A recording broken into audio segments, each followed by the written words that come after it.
మహాపరిశుద్ధులు మహోన్నతుడు మహిమ కలిగిన దేవానికి నివాసిన మా ప్రియ పరలోకపు తండ్రి మీకు వందనాలు. ప్రారంభ ప్రార్థన మొదలుకొని పాటల ద్వారా, సాక్ష్యముల ద్వారా, హెచ్చరికల ద్వారా మీ నామానికి మహిమ తెచ్చుకున్నారు. బిడ్డలందరూ కూడా లోబడడానికి సహాయం చేయండి. లోబడే మనసు దయచేయండి, తిరగబడే మనసు దయచేయొద్దు ప్రభువా. తిరగబడే మనసు ఉన్నయొద్దు అయా. కోపం కానీ, ద్వేషం కానీ, అసూయ కానీ, మత్సరం కానీ ఎవరి హృదయంలోనికి రానియద్దు ప్రభువా. సేవకునిగా గద్దించినప్పుడు ప్రతి ఒక్కరు కూడా గద్దింపుని ప్రేమగా స్వీకరించడానికి సహాయం చేయండి. ప్రేమించేవారి గద్దిస్తారు. ఆ మాటను ప్రతి ఒక్కరు అర్థం చేసుకోవడానికి సహాయం చేయండి. ఈ సమయంలో సిద్ధపరచబడిన వాక్య భాగాన్ని నా శరీర ప్రాణాత్మలను తండ్రి మీ హస్తాలకు అప్పగిస్తున్నాను. మీ నామానికి మహిమకరంగా నన్ను వాడుకున్నాను. మీ నామానికి మహిమకరంగా నన్ను వాడుకున్నాను. మా అందరితోనే మీరు మాట్లాడి మీ నామానికి మహిమ తెచ్చుకున్నామని యేసయ్య నామములో స్తుతించి ప్రార్థించి అడిగి వేడుకొంచున్నాము తండ్రి, ఆమె. అందరికి వందనాలు, అందరికి వందనాలు. God bless you all. ఈ నెల ఆశీర్వాద కూడిక ఎందుకు క్యాన్సిల్ చేసామంటే మా పెదనాన్నగారు ఎక్స్పైర్ అయ్యారు. అందుకని ఈ నెల ఆశీర్వాద కూడిక ఆపడం జరిగింది. వచ్చే నెల 8వ తారీఖున ఆశీర్వాద కూడిక, అక్టోబర్ 8వ తారీఖున ఆశీర్వాద కూడిక ఏర్పాటు చేశాం. ప్రతి ఒక్కరు కూడా వాతావరణం కొరకు ప్రార్థించండి. నన్ను మన్నించాలి. ఈ సంవత్సరానికి కూడా మన సహోదరి నాగలక్ష్మి కావచ్చు, రాజీ కావచ్చు, సతీష్ కావచ్చు, దూరం నుంచి అంటే దూర ప్రాంతంలో ఉన్నవారు ఈ దసరా సెలవులకు వస్తాము, ఆ టైంలో ఉపవాస కూడికలు పెట్టండి పోయిన సంవత్సరం చెప్పారు. వాస్తవానికి నేనే కొంచెం ఆ విషయాన్ని గుర్తించలేకపోయాను, గమనించలేకపోయాను. ఈ వారంలో మరలా సహోదరి చెప్పినప్పుడు నేను షాక్ అయ్యాను. ఎందుకంటే ఆల్రెడీ పాస్టర్ గారి దగ్గర డేట్ తీసుకున్నాను. ఇంకొక ప్రాబ్లం ఏంటంటే మార్చొచ్చు. ఈ దసరా హాలిడేస్లో మన ఆత్మీయులు అందరూ కూడా కలిసి దేవుని ఆరాధించే విధంగా ఈ 8వ తారీఖు వారంలోనే పెట్టవచ్చు. అయితే 8వ తారీఖే ఆశీర్వాద కూడికి వచ్చింది మంగళవారం. అదే వారంలో శుక్రవారం, శనివారం ఉపవాస కూడికలు వస్తున్నాయి. అదే వారంలో మన వాళ్ళందరూ ఉంటారు. మరి అదే వారంలో ఆశీర్వాద కూడికి పెట్టి అదే వారంలో ఉపవాస కూడికలు పెడితే వచ్చేవారికి సహకరించే వారు అందరికీ ఇబ్బందిగా ఉంటుంది. అన్ని విధాలుగా కూడా ఇబ్బందిగానే ఉంటుంది. అందుకని ఈ సంవత్సరానికి మన్నించండి. వచ్చే సంవత్సరం మాత్రం ఈ దసరా హాలిడేస్లో ఉపవాస కూడికలు ఏర్పాటు చేసే విధంగా నేను ప్రయత్నిస్తాను. మా పాస్టర్ గారు గుర్తు చేయండి, వచ్చే సంవత్సరం గుర్తు చేయండి. ఈ సంవత్సరానికి మాత్రం ఎందుకంటే విజయ్ కుమార్ అయ్య గారు నేను కూడా మాట్లాడుకుని, ఎందుకంటే పోయిన సంవత్సరం ఆయనకి నాకు ఒకే డేట్లు అయిపోయింది. అలా కాదయ్య గారు, మేము మీ దగ్గరికి రావాలి, మీరు మా దగ్గరికి రావాలి, మనం మాట్లాడుకుని డేట్లు ఫిక్స్ చేసుకుందాం అన్నారు. అలాగే డేట్ ఫిక్స్ చేసుకున్నాం. నా కోసం ఆయన కూడా అక్టోబర్ ముగింపులోనే పెట్టుకుంటారు ఉపవాస కూడికలు. కేవలం నా కోసం ఎల్పుని ప్రేమించి నిజంగా ఆఖరి ఆదివారం నాకు ఇచ్చి, ఆఖరి వారం నాకు ఇచ్చి దానికి పై వారం ఆయన తీసుకున్నారు. 17, 18, 19 విజయ్ కుమార్ గారి మందిరంలో ఉపవాస కూడికలు మీరందరూ కూడా పాల్గొనండి, ఓకేనా? ఆఖరులో 25, 26 శుక్రవారం, శనివారం. ఇప్పుడే చెప్తున్నాను డేట్లు, నెల ముందే చెప్తున్నాను. 25, 26 పగలు రాత్రి అందరూ మందిరంలో ఉన్న అందరూ రావాల్సిందే. మీ వ్యాపారాలు, మీ ఉద్యోగాలు సెలవులు పెట్టుకోండి దయచేసి.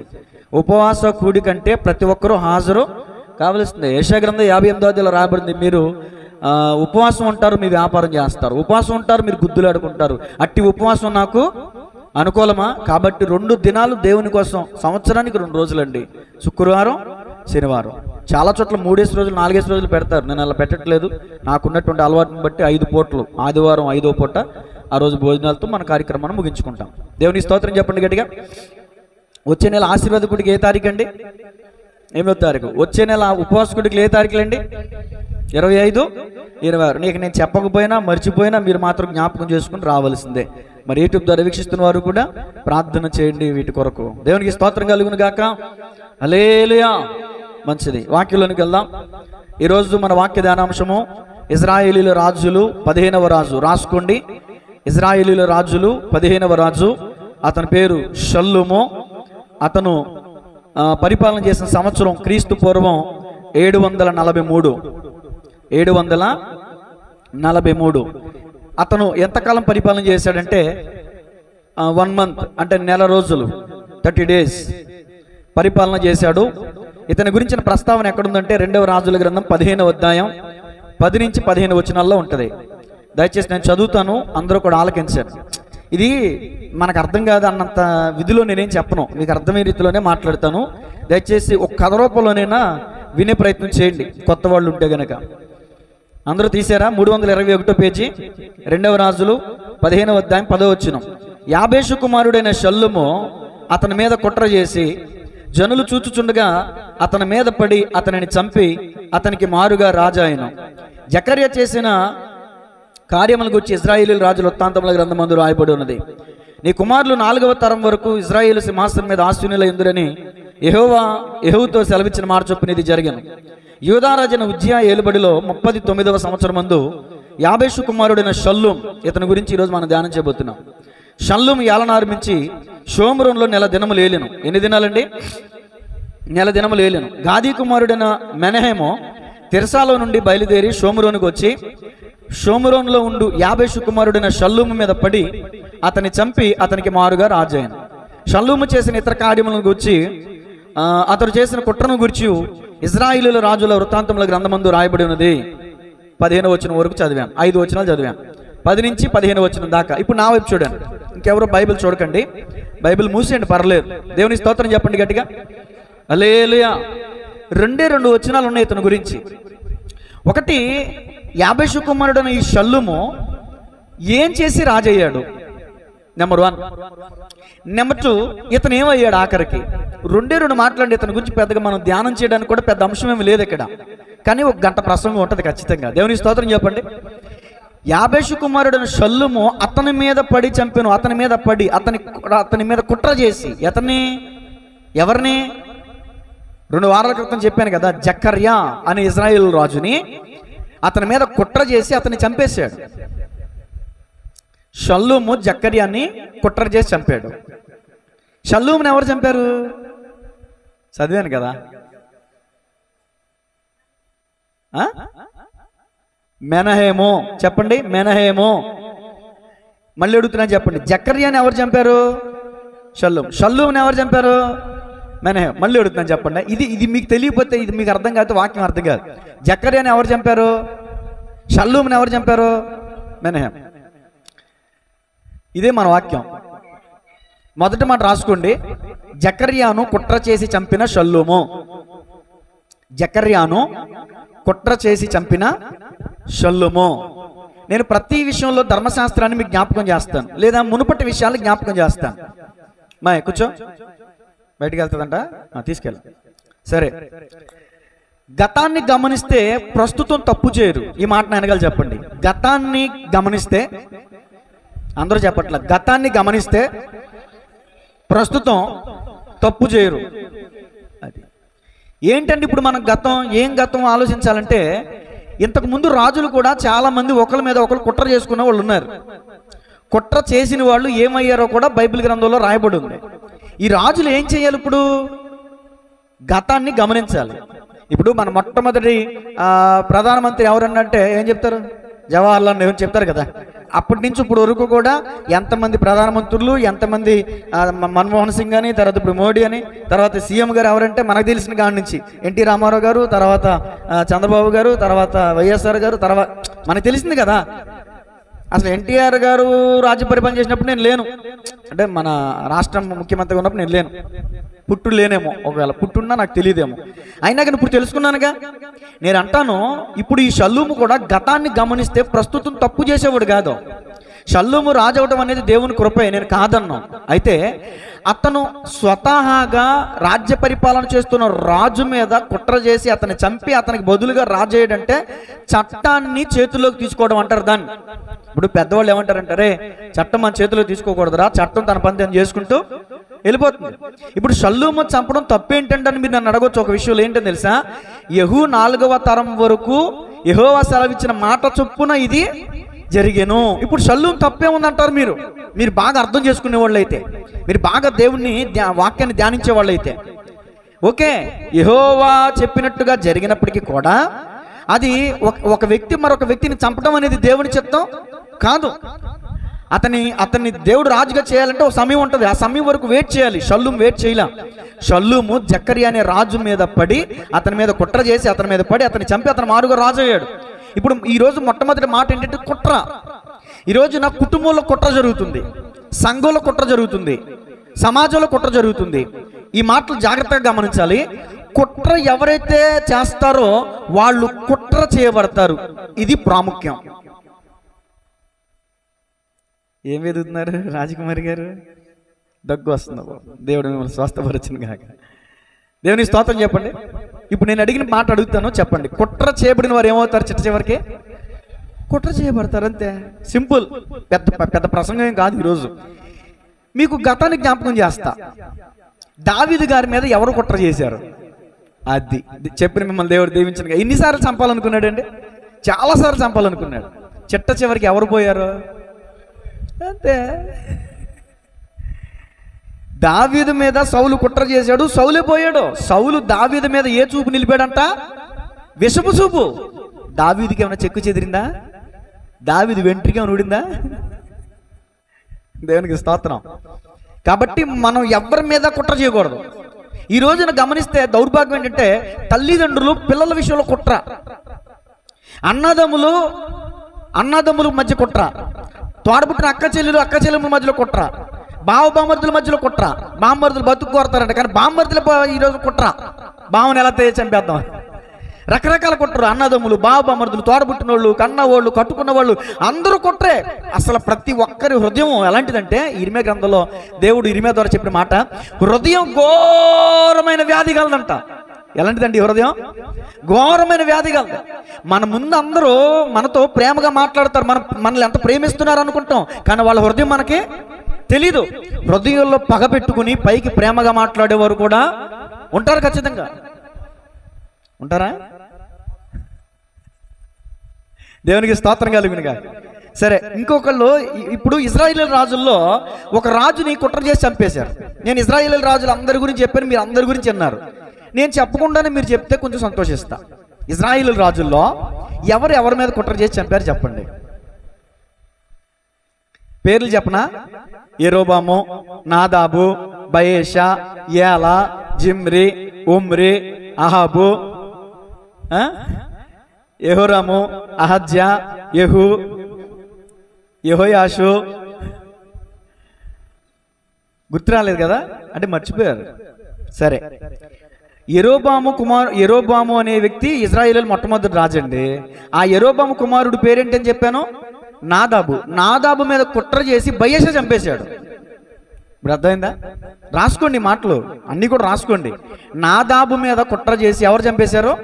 బయెషా చంపేశాడు. మరి బయెషా కొడుకుని ఎవరు చంపేశారు? జిమ్రి చంపేశాడు. అంటే దీని అర్థం ఏంటంటే ఒక్కోసారి కుట్ర చేయబడిన వారి మీద కుట్ర వస్తుంది, కానీ కొన్ని సందర్భాల్లో వాళ్ళ పిల్లలు కుట్ర చేయబడతారు. అంటే ఇప్పుడు నేను ఎవరన్నా కుట్ర చేశాను అనుకోండి, నా పిల్లలు కుట్ర చేయబడతారు. బయెషా కుట్ర చేసి నాదాబుని చంపేశాడు. ఈ జిమ్రి అనేవాడు కుట్ర చేసి ఎవరిని చంపేశాడు? బయెషాని చంపేశాడు. మరి ఈ జిమ్రిని ఎవరు చంపేశారు? వాడే నగరానికి నిప్పెట్టుకుని చచ్చిపోయాడు. అతని మీద ఎవరు కుట్ర చేశారు తెలుసా? జనులు కుట్ర చేశారు. అమ్మో, జనులు నా మీద కుట్ర చేశారని చెప్పేసి ఆ జనులు నా మీదకి వచ్చి పడి నన్ను చంపకముందే నేనే చచ్చిపోదామని చెప్పేసి నగరం అంటించుకుని తను చచ్చిపోయాడు. ఇదండి పరిస్థితి. నాదాబుని బయెషా కుట్ర చేసి చంపేశాడు. బయెషా కొడుకుని జిమ్రి కుట్ర చేసి చంపేశాడు. ప్రజలు కుట్ర చేశారు జిమ్రి మీద. జిమ్రి తనకు తాను ఆత్మహత్య చేసుకుని చనిపోయాడు. ఈ మొట్టమొదటి మాట ప్రకారం నేను చెప్పదగ్గ విషయం ఏంటంటే, ఇలా గతంలో కొంతమంది కుట్ర చేయబడి చచ్చిపోయారు.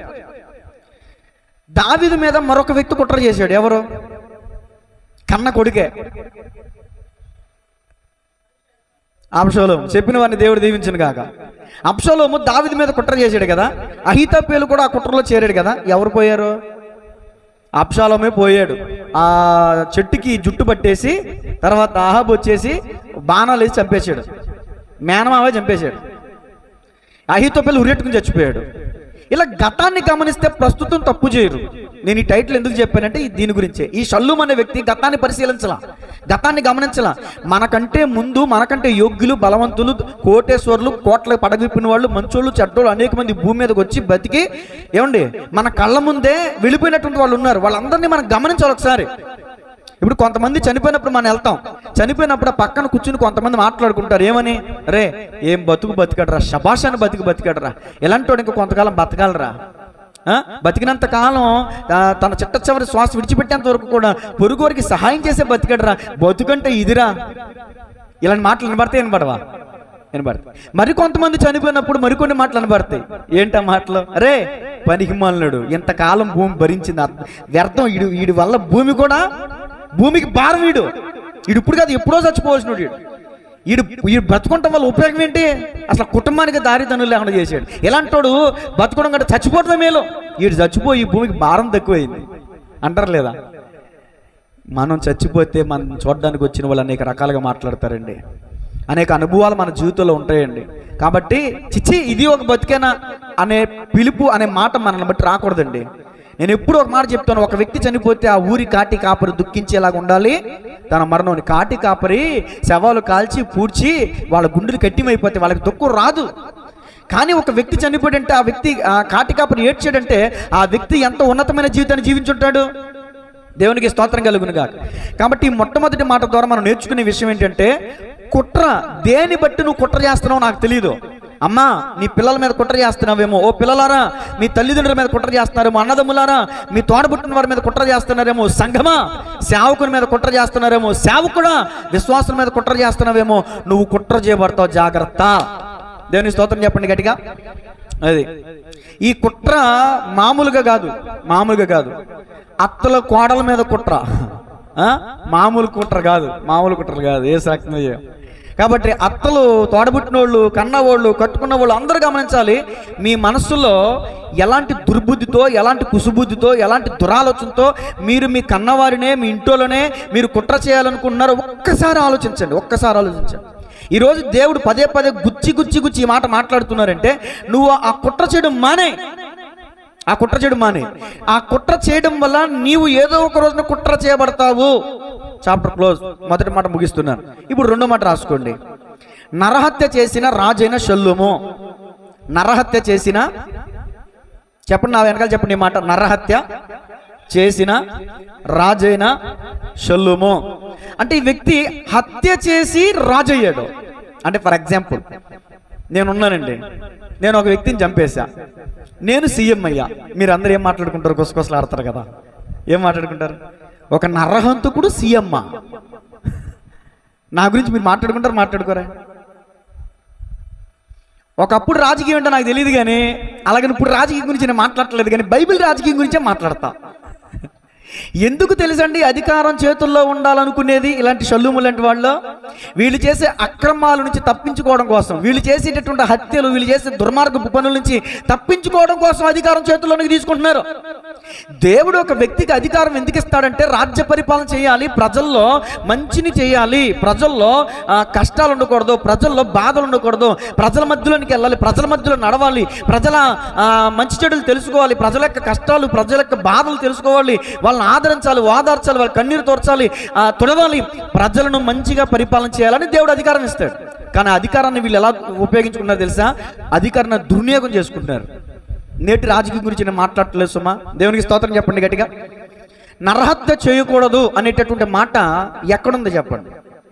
10 ఆజ్ఞల్లో ఒక ఆజ్ఞ నరహత్య చేయకూడదు ఉందా లేదా? 10 ఆజ్ఞల్లో ఒక ఆజ్ఞ. మరి రాజైనటువంటి వ్యక్తి ధర్మశాస్త్రాన్ని పాటించాలి, ధర్మశాస్త్రానుసారంగా రాజ్య పరిపాలన చేయాలి. మరి నువ్వు నరహత్య చేసి ఆజ్ఞాతిక్రమించి నువ్వు రాజయ్యావు, ఏం ఉద్ధరిద్దామని? నరహంతకుడుగా ఉండి ఇజ్రాయిల్ని పరిపాలన చేస్తావా? అందుకనే ఆఫ్టర్ ఆల్ 1 month, నెల రోజులు మాత్రమే రాజ్య పరిపాలన చేశాడు. ఈ ఇజ్రాయిలీల రాజుల్లో అతి తక్కువ కాలం పరిపాలించింది ఇద్దరు. ఒకరు జిమ్రీ 7 రోజులు పరిపాలన చేశాడు, అవునా?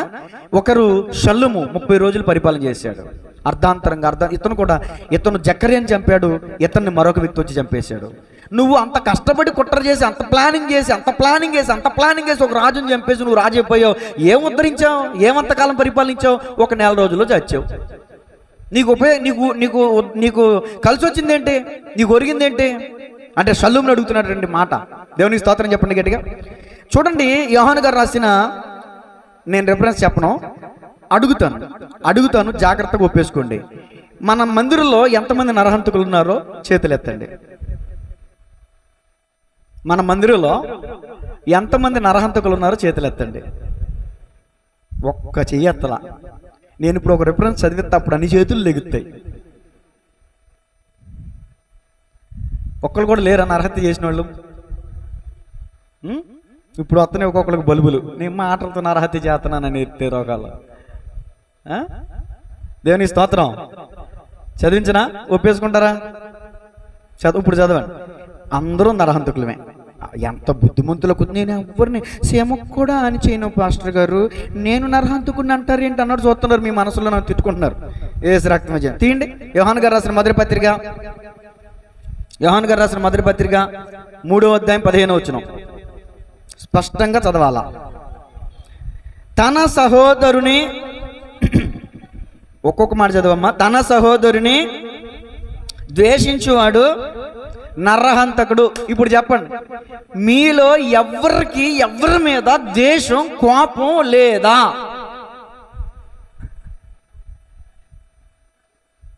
ఉందా లేదా? పాస్టర్ గారు ఎవరినైనా క్షమిస్తాను కానీ ఆడిని మాత్రం, ఆడెవరంటే భర్త. దేవునికి స్తోత్రం కలుగునుగా. దేవుడు మనల్ని ప్రేమించమన్నాడా ద్వేషించమన్నాడా? అవునా? మరి ఏం చేస్తున్నాం మనం? చాలా సింపుల్గా మాట్లాడుకుందాం, ఫ్రాంక్గా మనం చాలా సహోదర భావం కలిగి మాట్లాడుకుందాం. దేవుడు ఏమై ఉన్నాడని యోహాను పత్రికలో యోహాను గారు రాశారు తెలుసా? దేవుడు ప్రేమై ఉన్నాడు, దేవుడు ప్రేమస్వరూపి. అసలు ఇంకా అద్భుతమైన మాట చెప్పనా? ప్రేమ లేనివాడు దేవుని ఎరగడు. ఈ మాట వెనకాల చెప్పండి. ప్రేమ లేనివాడు దేవుని ఎరుగడు. ఇక్కడ నిలబడి మనం ఎన్ని పాటలు పాడేసినా, ఎన్ని ప్రసంగాలు చేసినా, ఎన్ని సాక్ష్యాలు చెప్పేసినా, నీలో ప్రేమ లేకపోతే పౌలు గారు ఏమంటారు తెలుసా? ఇదిగో బేదలకి నా ఆస్తి అంతా ఇచ్చేసిన, కాల్చబడుటకు నా దేహాన్ని అప్పగించిన ప్రేమ లేని వాడిని అయితే నేను మోగిడి కంచు. అది టీక మోగిడి కంచు అంటే మీకు అర్థం కావాలిగా. దీనికి మనకి పెద్ద తేడా ఏం లేదు. మోగిస్తే మోగుద్ది, లేకపోతే అలా సైలెంట్గా పడి ఉంటుంది. మోగిడి కొంచుని గనగరంలాడు తాళమునయుందును, ప్రేమ లేని వాడినైతే నేను వ్యర్థుడును. ప్రేమ ఏం చేస్తుందండి? ప్రేమ ఏం చేస్తుందండి? అనేక పాపములను కప్పుతుందండి. ప్రేమ ఏం చేస్తుందండి? అనేక దోషములను కప్పును. నువ్వు నిష్కారణంగా కావచ్చు, కారణంతో కావచ్చు, ఏ ఒక్క మనిషినైనా నువ్వు ద్వేషిస్తున్నావంటే నువ్వు నరహంతకుడివే. మీ హృదయంలో మెదిలేటటువంటి ఆలోచన ఏంటంటే, పాస్టర్ గారు మీకు ఎవరి మీద కోపం లేదా, మరి మమ్మల్ని వెళ్ళి చూపిస్తున్నారు అని మీ ఆలోచన వచ్చిందా? మీకు వచ్చిందా?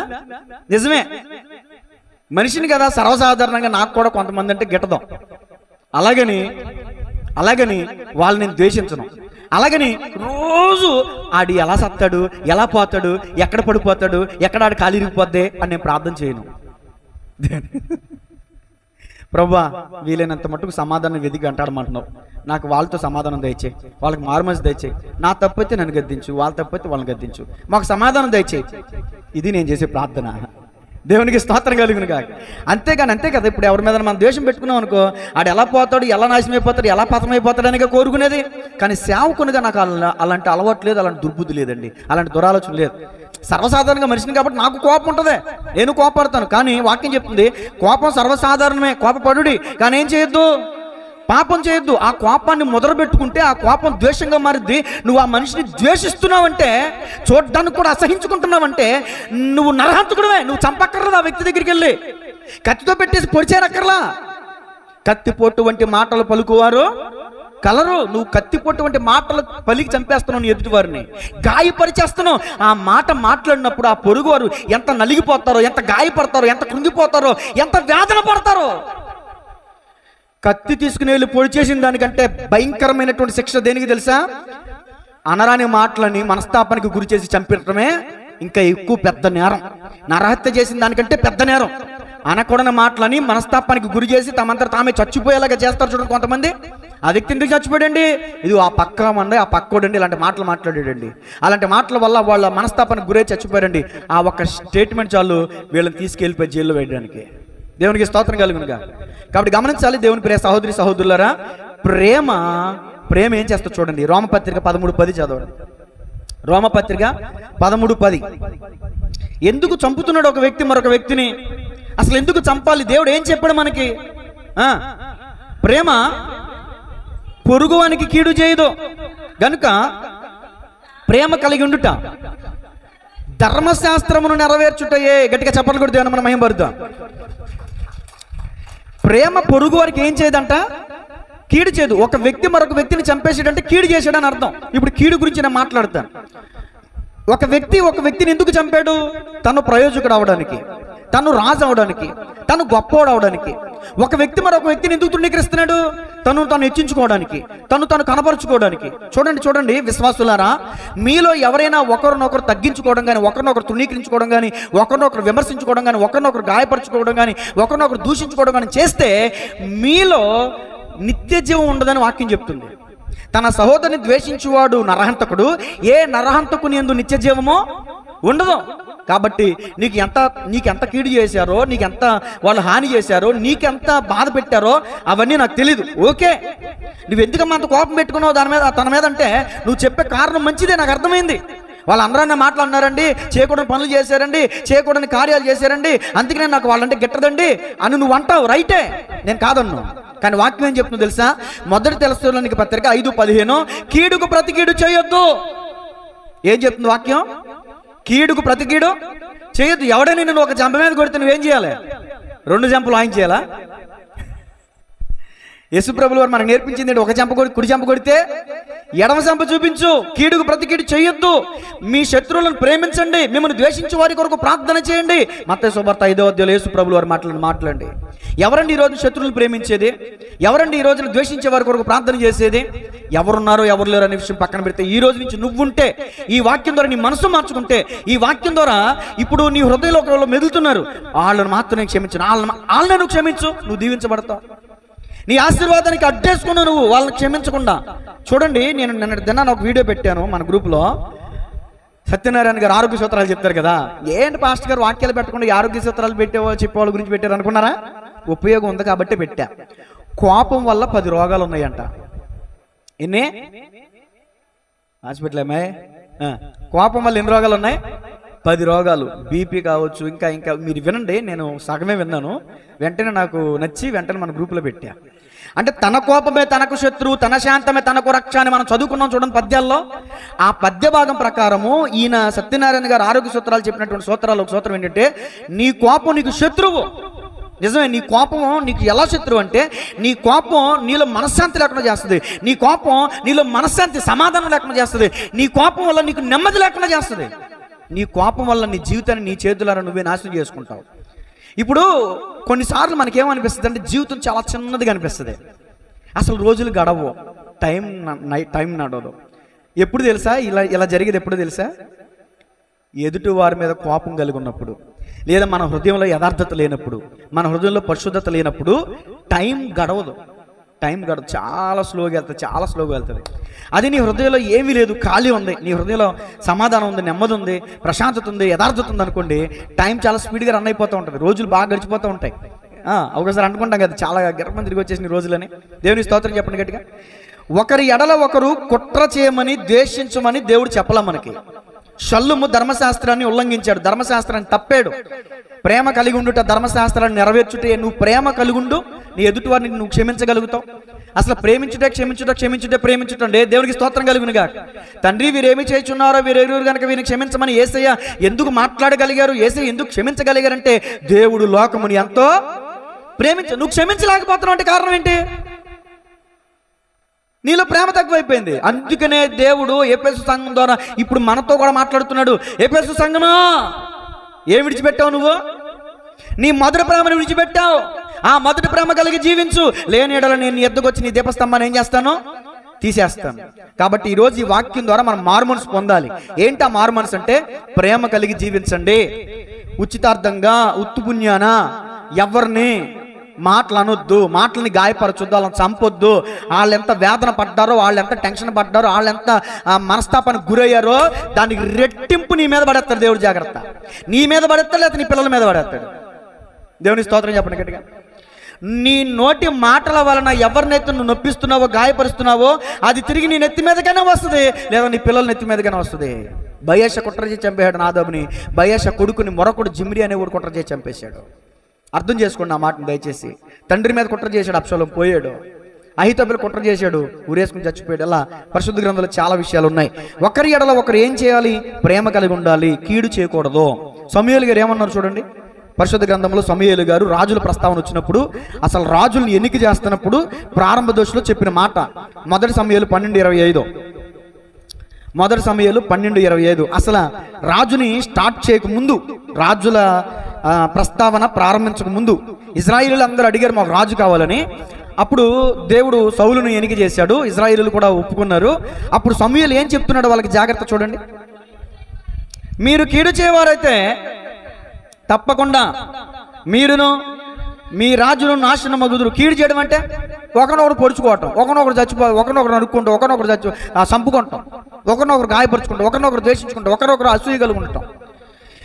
మీరును మీ రాజును కీడు చేయవారైతే ఏం చేస్తారన్న ఏమవుతారన్న బైబిల్లో సమూయేలు ప్రవక్త చెప్పిన మాట అండి ఇది. కీడు చేయవారుగా మనం ఉండకూడదండి.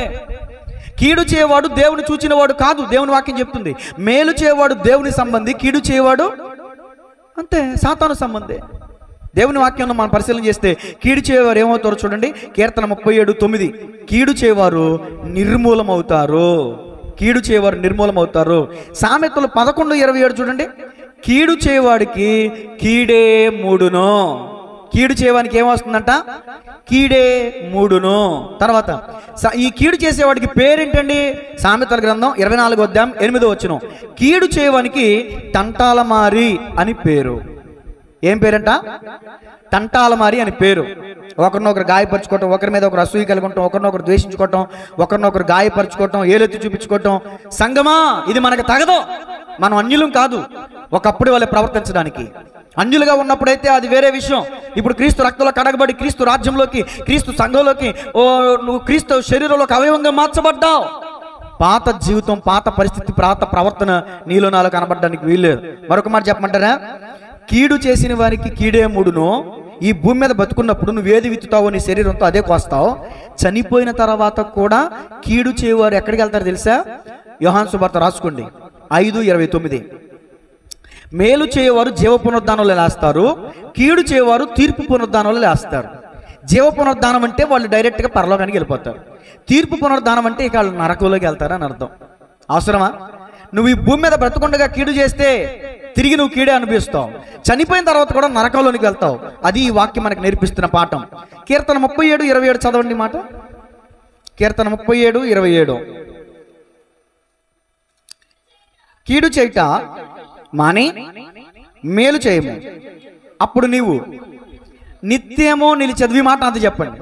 కీడు చేయటం మాని మేలు చేయమో అప్పుడు, ఎప్పుడు? అది కీడు చేయటం మాని మేలు చేసినప్పుడు నువ్వేమవుతావు? నిత్యమో. చెప్పండి, నిత్యమో నిలిచేదవో. ఇప్పుడు షొల్లుము నిత్యము నిలిచాడా? ఒక్క నెల రోజులు పోయాడు. ఎందుకని? కీడు చేశాడు, ఒకరి మీద కుట్ర చేశాడు, ఒకరిని చంపి రాజయ్యాడు, ఇతని మీద ఇంకొకరు కుట్ర చేసి చంపేశాడు. ఇదే మన ప్రసంగం అంతా. దేవునికి స్తోత్రం కలుగును గాక. సరే, తర్వాత మాట చూడండి. కీడు చేయటం మాని మేలు చేయవాడు నిత్యము నిలుచును. దేవునికి స్తోత్రం కలుగును గాక. ఇప్పుడు మూడో మాట రాసుకోండి. మెనహేము ద్వారా చంపబడిన షొల్లుము. ఆఖరి మాట, 10 నిమిషాలు ముగిస్తాను నేను. మీరు ఆలస్యంగా వచ్చినా నేను సమయానికి ముగిస్తా. మూడో మాట రాసుకున్నారా? మొదటి మాట ఏం చెప్పాను చెప్పండి. ఓకే. రెండో మాట ఏం చెప్పాను? ఓకే. ఇప్పుడు మనం ఏం చేయకూడదో నేర్చుకున్నాం. కుట్ర చేయకూడదు, నరహత్య చేయకూడదు, కీడు చేయకూడదు. ఓకేనా? ఇప్పుడు మెనహేము ద్వారా చంపబడిన షొల్లుము రాసుకున్నారా? మే నా హే ము. పేరు అర్థం కావట్లేదు కదా. మే నా మేనా, మేనమామలో మేనా, కాకపోతే మేకి దీర్ఘం పెట్టమాకండి. మెనహేము, అది మీకు చెప్పి నాకు నచ్చి వచ్చేస్తుంది. వేసి రక్తం మెనహేము ద్వారా చంపబడిన షొల్లుము. ఇప్పుడు ఒక వాక్యం చదవండి. ప్రసంగి గ్రంథం 10:8 టకటక మీరు త్వరగా చదివితే త్వరగా ముగించేస్తా. ప్రసంగి గ్రంథం, గొయ్యి తవ్వువాడు దానిలో పడును, కంచె కొట్టువానిని పాము ఖర్చు. ఇది యాక్సిడెంట్. ఎవరైనా పొరపాటున, ఇప్పుడు జేసీబీ డ్రైవర్ పెద్ద గొయ్యి తీసాడు అనుకోండి, పొరపాటున కొన్నిసార్లు ఏమవుతుంది, ఆ తీసిన గోతులు ఇది యాక్సిడెంట్, శాపం కాదు. గొయ్యి తవ్వినవాడు గొయ్యిలో, ఇది యాక్సిడెంట్. ఇదే మాటని ఈ మాట చెప్పిన వాళ్ళ తండ్రి, ఈ మాట చెప్పింది ఎవరు? సొలొమోను తండ్రి దావీదు ఏం చెప్పాడు చూడండి. కీర్తన 7వ కీర్తన 15 7వ కీర్తన 15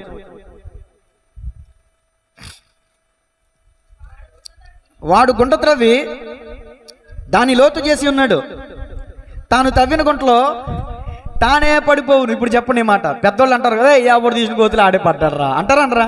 ఇది వాక్యంలో ఏనాడో చెప్పాడు దావీదు మహారాజు, దావీదు మహానుభావుడు. ఫర్ ఎగ్జాంపుల్ ఇప్పుడు నేను కిరణ్ వెనకాల గొయ్యి తీసాను అనుకో, కిరణ్ పడిపోవాలని, ఆ గోతులు ఎవరు పడిపోతారు చెప్పండి? గొయ్యి తీసినోడు పడిపోతాడు. కాబట్టి మనం ఎవరికి గొయ్యి తీకుందుము గాక. దేవునికి స్తోత్రం చెప్పండి. అంత గొయ్యి తీయాలని ఆశ ఉంటే మన గొయ్యి మనమే తవ్వుకుందుము గాక. ఎవరు తవ్వుకుంటారు? ఎవరు తవ్వుకుంటాడు? తాను తీసిన గుంట్లో తానే పడిపోవును. చూడండి ఇంకొక మాట, ఓబద్యా గ్రంథం 15వ వచనం. ఓబద్యా గ్రంథం పాత నిబంధన గ్రంథంలోనే ముగింపులోకి వచ్చాను నేను. 15వ వచనం అండి, ఒక అధ్యాయమే ఉంటుంది. యెహోవా దినము అన్యజనులందరి మీదకి వచ్చుచున్నది. ఇది ఈ మాట చాలా ఇంపార్టెంట్. అప్పుడు నీవు చేసినట్టే నీకును చేయబడును, నీవు చేసినదే నీ నెత్తి మీదకి వచ్చును. ఇప్పుడు నేను చెప్పింది మీరు చెప్పండి. నీవు చేసినదే నీ నెత్తి మీదకి వచ్చును. నేను మీరు చెప్తుంటే మీరు నాకు చెప్తున్నారు. ఇప్పుడు మీరేం చెప్పాలి తెలిసిన? ఇప్పుడు చెప్పండి. నీవు చేసినదే నీ నెత్తి మీదకి వచ్చును. మరి పక్కన నెత్తి మీదకి వెళ్తుందంటే ఏసు రక్తం. ఇప్పుడు షల్లు ఏదైతే చేశాడో ఏమైంది? అదే తన మీదకి వచ్చి పడింది. అందుకనే బైబిల్ మనకు నేర్పిస్తున్న పాఠం ఏంటంటే, యోబు గారు తన జీవిత అనుభవంతో ఒక మాట చెప్పాడు. చూడండి 4వ అధ్యాయం 8వ వచనం. ఎన్ని అనుభవాలు చెప్పినా బూడిలో పోసిన పన్నీర్ అయిపోతుంది. ఇక్కడ తినేసి కుక్క దులిపినాడు, దులిపేస్తాను అంతే బయటికి వెళ్ళి. అమ్మో మేము కుక్క అనలేదు, అమ్మోయ్ కుక్క దులిపినాడు దులిపేస్తున్నాను అంటాను. చూడండి యోబు గారు తన అనుభవంతో చెప్పిన మాట 4వ అధ్యాయం 8వ వచనం. లేదా మీ బైబిల్లో? అంటే ఇప్పుడు పౌలు గారు ఉన్నారు, అనుభవం ఉంది. ఆయన మన అందరితో కూర్చుని మాట్లాడుతున్నప్పుడు నా అనుభవంలో ఎన్ని చూడలేదు నాన్న అని చెప్తాడు ఆయన. అంటారనరా? అలాగే ఇప్పుడు ఇక్కడ భక్తుడైన యోబు గారు అన్నారు, నేను చూసినంత మట్టుకు అక్రమమును దున్ని కీడును విత్తువాడు దానినే కోయును. దోసకాయ విత్తనం విత్తితే రాముగారు ఏం కోస్తారు? యాపిల్ విత్తనం విత్తితే, దొండకాయ విత్తనం విత్తితే, టమాటా విత్తనం విత్తితే, మేలుని విత్తితే, కీడుని విత్తితే, అదే చెప్తున్నాడు యోబు గారు. కానీ మనకు మాత్రం బుద్ధి రాదు. మనకు మాత్రం ఏనాడు ఎప్పుడు పడిపోతాడా, మనం ఎప్పుడు నిలబడిపోదామా? ఆడికి ఎప్పుడు ఆర్టిస్ట్కి వచ్చేస్తుందా, మనం వెళ్ళిపోయి నిలబడదామా? అంటే నువ్వు గొప్పడు వాడు కోసం నీ ఎత్తుని చంపేయాలి, అంతే కదా? ఇప్పుడు సమాజం అంతా అలాగే ఉంది కదా. ఒకడు పైకి కనబడడం కోసం ఇంకొక నాశనం చేస్తున్నాడు. వీడు రాజు అవడం కోసం మరొక రాజుని చంపేసాడు. అలాగే నువ్వు నేను కూడా ఏం చేస్తున్నావు అంటే, నువ్వు నేను గొప్పోళ్ళగా కనిపించాలని గొప్పోళ్ళ మీద బురద చల్లుతూ ఉంటాం. దేవునికి స్తోత్రం కలుగునుగా. నువ్వు ఏ బురద అయితే చల్లుతున్నావో ఆ బురద నీ మీద చల్లబడుద్ది, జాగ్రత్త. దేవునికి స్తోత్రం చెప్పండి. నిష్కారణంగా ఒకరిని ఏలెత్తి చూపించకుందుముగాక. నేను మిమ్మల్ని ఏలెత్తి చూపించానండి. చూడండి ఒకేళ్ళు మీకు చూపించా. నాకు ఎన్నేళ్ళు చూపిస్తున్నాయి? 3. 1 దేవునికి, 3 ఏళ్ళు నాకు చూపిస్తున్నాయి. అవసరం అంటారా? ఇదేదో నన్ను నేను పరిశీలన చేసుకున్నాను అనుకో. దిద్దుబాటే సిద్ధపాటు. యెషయా గ్రంథంలో ఏమో తెలుసా? దిద్దుబాటు మీకు అసహ్యమైంది, నా మాటలు మీరు వెనకకు తోసేస్తున్నారంట. అర్థము రమేష్ గారు చెప్తారు ఈ మాట. ఒకసారి అంట బలంగా తగులుతుంది అంట మాటలో. ఉండు వంగుతుందంట. ఆయన వాక్యం చెప్తుంటే బలంగా వంగుతుందంట. ఏంటి ఎలా వంగుతుంది ఏమని చెప్పేసి ప్రార్థన అంతా అయిపోయిన తర్వాత పిలిచి అడిగాడంట, నీకేమన్నా నడునొప్పి ఏమైనా పోయిందా, లేకపోతే నడునొప్పి వచ్చిందా? నేను వాక్యం చెప్తున్నంతసేపు ఏంటి అలా నడుము అలా కిందకి దించుతున్నావు అంటే, ఏమీ లేదు పాస్టర్ గారు, మీరు చెప్తున్న మాటలో గుణపల్ల దూసిపోతున్నాయి, బుల్లెట్లలో దూసిపోతున్నాయి, అందుకనే నేను తట్టుకోలేక నేను వంగుంటున్నాను నా వెనకాల దానికి తగలాలని. దేవునికి స్తోత్రం కలుగునుగా. అలా దేవుడు తన సేవకుల ద్వారా చెప్పే మాటలని మీరు వెనకతో చేస్తున్నారు. ఇది నాకు కదలే మా అక్కకి, మా తోడు కోడలకి. దేవునికి స్తోత్రం కలుగునుగా. నేను ముగింపులోకి వస్తున్నా. సామెతల గ్రంథం 22:8 మరొక 2 రెఫరెన్స్లు చదివిస్తాను, ముగింపులోకి వచ్చాను. సామెతలు 22:8 దౌష్టమును విత్తువాడు కీడును కోయును, వాని క్రోధమును ఏమంటమ్మా ఏం కాలిపోతుంది? దండమును కాలిపోను. మొట్టమొదటి మాట ఏంటంటే, దౌష్టముని విత్తువాడు కీడునే కోయను. అంటే దుష్టత్వాన్ని విత్తితే నువ్వు కీడునే కోస్తావు. ఆఖరి మాట చూడండి, గలతీయులకు రాసిన పత్రిక 6:7-8 ఆఖరి మాట, ముగింపు మాట.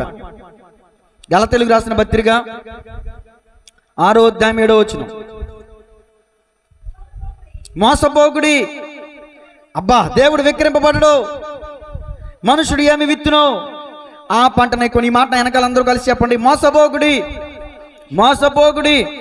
కొంచెం గట్టిగా చెప్పండి. దేవుడు వెక్కిరింపబడడు, మనుష్యుడు ఏమి విత్తును ఆ పంటనే కోయును. మనుషుడు ఏమి విత్తును ఆ పంటనే కోయును. ఇప్పుడు షల్లూము ఏం చేశాడు? కుట్ర చేశాడు. షల్లూము ఏం చేశాడు? నరహత్య చేశాడు. షల్లూము ఏమి చేయబడ్డాడు? కుట్ర చేయబడ్డాడు. షల్లూము ఏం చేయబడ్డాడు? నరహత్య చేయబడ్డాడు, చంపబడ్డాడు. ఇద్దరు ఒకరిని చంపాడు, మరొకడు ఇతను చంపేశాడు. మనం ఒకరిని బాధ పెడితే ఆ బాధ మనకి తిరిగి వస్తుంది. మనం ఒకరిని ఏడిపిస్తే ఆ ఏడుపు మనకి తిరిగి వస్తుంది. మన వల్ల నలుగురు సంతోషిస్తే ఆ సంతోషం మనకి తిరిగి వస్తుంది. ఇప్పుడు మనం మేలు చేయాలా, కీడు చేయాలా? మోసపోకుడి. మీరు చాలామంది మోసపోతున్నారు. వాళ్ళు లేకుండా ఉంటే చర్చిలో నాకు పెద్ద పేరు. ఇదిగో చర్చిలో అన్నే అందరూ గుర్తెత్తున్నారు. ఇప్పుడు ఈ పాస్టర్ ఉన్నాడంటే ఈ పౌలు రాజు గారిని రాజకుమారినే పోగొడుతున్నారు పద్దాక. వీళ్ళు ఎక్కడికైనా వెళ్ళిపోతే బాగుండు, మనకొచ్చేంత పేరు అనుకునే వాళ్ళు ఉంటారు. పిన్నే ఏంటి ఓ పాస్టర్ గారు ఎప్పుడు తిమోతి అని వీళ్ళైనా ఉన్నది, వీళ్ళైనా సంఘం, మేము సంఘం కాదా? వీళ్ళు ఎప్పుడు పోతారో సంఘంలో నుంచి?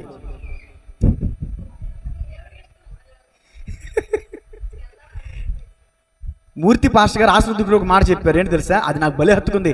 కనిపించాలి అనుకునే వాళ్ళు కనిపించకుండా పోతారంట. రొట్టె మొక్క కోసం మానేసిందంట ఒక మా తల్లి. అర్థమవుతుందా? నేను ముగింపు మాటలు మాట్లాడుతున్నాను. దేవుని స్తోత్రం చెప్పండి గట్టిగా.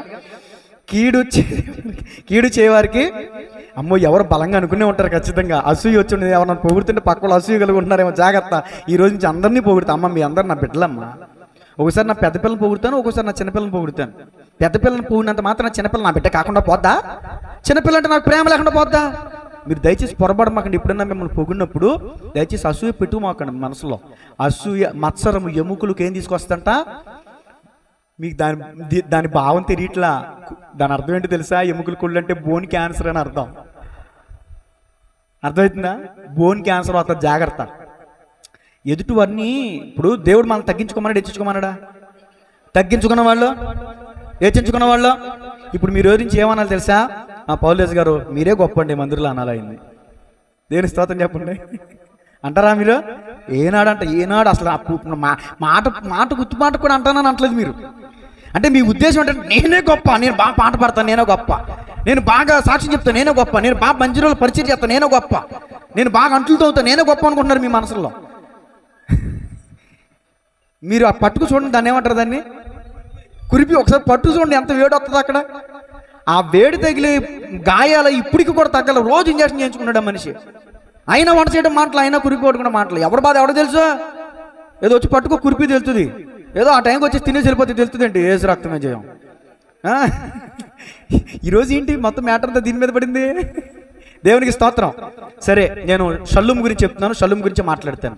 షల్లూముకి యేసు ప్రభుల వారికి పోలికంటో చెప్పి ముగించేస్తా 2 నిమిషాల్లో. షల్లూము రాజు అవడానికి తన తోటి సహోదరుని చంపేసి రాజు అయ్యాడు. కానీ యేసు ప్రభుల వారు ఏం చేశారు తెలుసా? ఆయన రాజాది రాజయుండి సర్వమానవాళి కోసం ప్రాణం పెట్టాడు. అది కొట్టాలి గట్టిగా.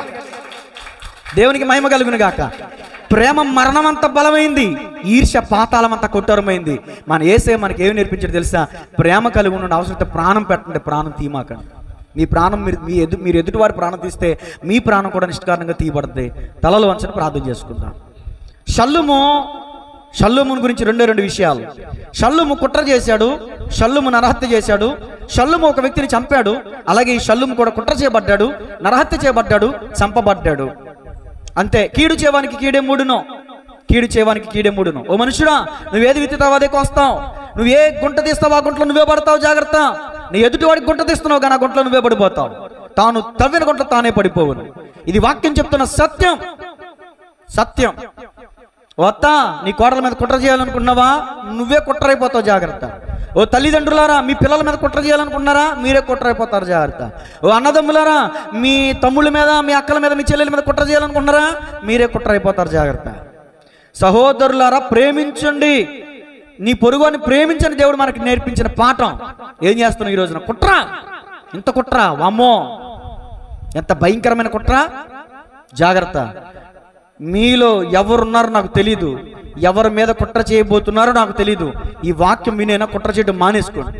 ఎందుకంటే ఆ కుట్ర చేయడం వల్ల మీరు ఏదో ఒక రోజున కుట్ర అయిపోతారు. మీ పేపర్లో ఏదో ఒక రోజు మన బొమ్మ పడిపోద్ది. అది ప్రార్థన, చిన్న ప్రార్థన, చెప్పబడిన వాక్యాన్ని బట్టి ఒప్పుకోలు ప్రార్థన, చిన్న ప్రార్థన చేయండి. నిజమే ప్రభువా, ఇదిగో నా ఇంటి వాళ్ళ విషయంలో, నా బంధువుల విషయంలో, నా స్నేహితుల విషయంలో, నా ఆత్మీయ విషయంలో, నా సేవకుని విషయంలో నేనే కుట్ర చేశాను, కుట్ర చేయాలనుకున్నాను, కుట్ర చేస్తున్నానయ్యా, నన్ను క్షమించయ్యా, నాతో మాట్లాడినందుకు వందనాలని ఒప్పుకుని విడిచిపెట్టండి. నెల రోజుల్లో తిరిగి వచ్చేసింది. ఒకప్పుడు ఇల్లు చుట్టూ తిరిగి వచ్చేది అంటారు, ఇప్పుడు పొయ్యి చుట్టూ తిరిగి వచ్చేస్తుంది అంటున్నారు. ఎంతో కాలం ఉంటలా, చాలా స్పీడ్గా తిరిగి వచ్చేస్తుంది పనిష్మెంట్ అనేది. షల్లూము ఒక వ్యక్తిని చంపాడు, అతను వేరే వ్యక్తి చేత చంపబడ్డాడు. ఇంతే వాక్యం. అక్క, చెల్లి, తమ్ముడు, అన్న, ఎదుటి వారిని ప్రేమించు, ప్రేమించబడతావు. నువ్వు ద్వేషిస్తే ద్వేషించబడతావు, దూషిస్తే దూషించబడతావు, అవమానిస్తే అవమానించబడతావు, తృణీకరిస్తే తృణీకరించబడతావు, నిందిస్తే నిందించబడతావు. ఈరోజు వాక్యం మనకి నేర్పిస్తున్న పాఠం. ఎన్నాళ్ళు బతుకుతాం మనం? మహా అయితే 70 సంవత్సరాలు, అధిక బలం ఉంటే 80 సంవత్సరాలు. నలుగురితో నవ్వుతూ సంతోషంగా ముందుకు వెళ్ళిపోవాలని దేవుడు ఆశపడుతున్నాడు. నేను కూడా అదే ఆశపడుతున్నాను. వీలైనంత మట్టుకు సమాధానం వెతికి అంటాడండి, అందరితో సమాధానం కలిగి ఉండండి. చేదైనా వేరే ఏదైనా మొలిచి అనేకులు అపవిత్రులైపోదురేమో, మిమ్మల్ని మీరు జాగ్రత్తగా చూసుకోనండి. మీలో ఏదైనా చేదైనా వేరు ఉందేమో, వీడున్నంత వరకు నాకు పేరు రాదనుకుంటున్నావేమో, వీడున్నంత వరకు నేను గొప్ప అవును అనుకుంటున్నావేమో, వీడు నాకు అడ్డమైపోయాడని ఎదుటివాడిని అడ్డం తొలగించుకోవాలనుకుంటున్నావేమో, నిన్ను ఇంకొకటి తొలగించేస్తాడు. జాగ్రత్త. నీ ఎదుగుదల కోసం ఒకరిని తొక్కాల్సిన పని లేదు. నీ అభివృద్ధి కోసం, నీ కడుపు నింపడం కోసం ఒకళ్ళు నోరు కొట్టాల్సిన పని లేదు.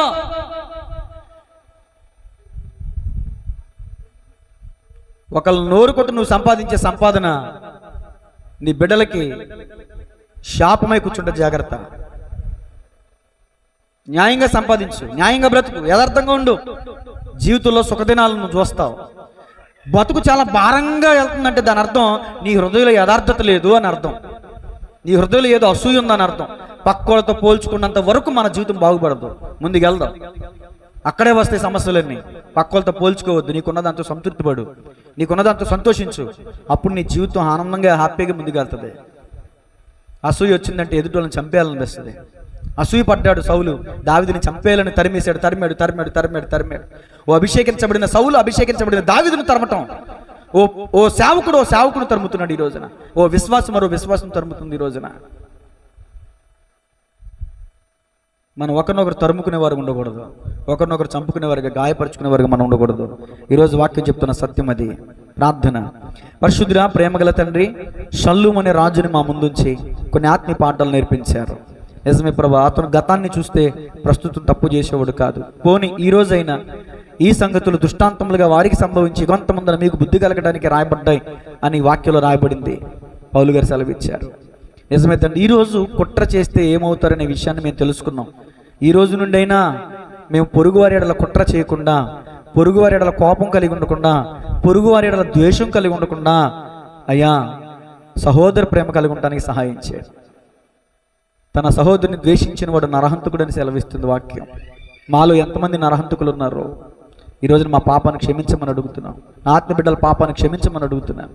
ఒకరినొకరు పలకరించుకోవాలి. ఒకరినొకరు అయ్యా సంతోషంగా ఎదుటివారు అభివృద్ధి పొందుతున్నారంటే సంతోషించే మనసు మాకు దయచేయండి.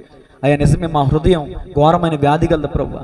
ఎదుటివాడు బాగుపడుతున్నాడంటే వారవలేని మనసు నాయన. మా మనసు మంచి మనసు కాదు, కీడు మనసు. అందుకనే అయ్యా నీ సేవకునిగా నా బిడ్డల పక్షంగా, నా పక్షంగా ప్రార్థన చేస్తున్నాను. క్రీస్తు యేసునకు కలిగిన మంచి మనసు మాకు దయచేయండి. ప్రేమ కలిగి సత్యము చెప్పుచు క్రీస్తు వలె ఉండుటకు అన్ని విషయములలో ఎదిగే భాగ్యం మాకు దయచేయండి.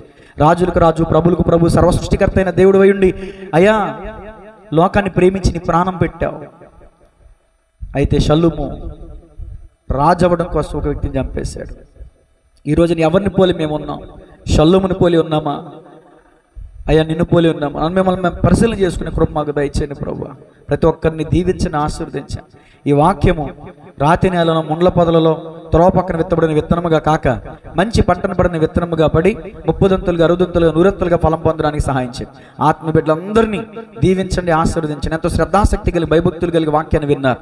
ఈరోజు హెచ్చరికలు ఇచ్చిన విధానం బట్టి ప్రతి వారు కూడా ప్రతి ఆదివారం క్రమంగా మందిరానికి రావడానికి సహాయం చేయండి. ప్రతి ఒక్కరూ కూడా కుటుంబ సమేతంగా ప్రతి ఆదివారం మానక మందిరానికి రావడానికి సహాయం చేయండి. ఈరోజు చాలా మంది రాలేకపోయారు ప్రభువా, వారు ఎందు నిమిత్తం రాలేకపోయారో వారిని క్షమించి మరొక అవకాశం ప్రతి ఒక్కరికి దయచేయమని యేసయ్య నామములో స్తుతించి ప్రార్థించి అడిగి వేడుకొంచున్నాము తండ్రి. Amen. God bless you all.